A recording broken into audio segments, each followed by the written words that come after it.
আসসালামু আলাইকুম। দেশের এই বর্তমান পরিস্থিতিতে দেশের যে অবস্থা চলতেছে বর্তমানে, এই অবস্থায় যদি মনে করেন যে সঠিক নিউজটা জানা দরকার, সঠিক নিউজটা জানতে চান, তাইলে আপনার বর্তমান যে হলুদ সাংবাদিক আছে এবং হলুদ মিডিয়া আছে, এদের খবর সঠিকভাবে আপনারা পাবেন না। এদের খবরটা সঠিকভাবে পাইতে হইলে আপনার কি করতে হবে জানেন?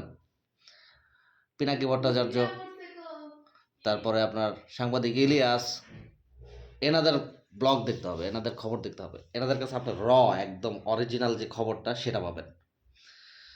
তো আশা করি পিনাকি ভট্টাচার্যের ভিডিও দেখবেন, সাংবাদিক ইলিয়াসের ভিডিও দেখবেন, তাহলে দেশের যে সার্বিক পরিস্থিতি, সঠিক যে তথ্যটা, এই তথ্যটা পাবেন আপনারা অন্তত। আর যাই হোক,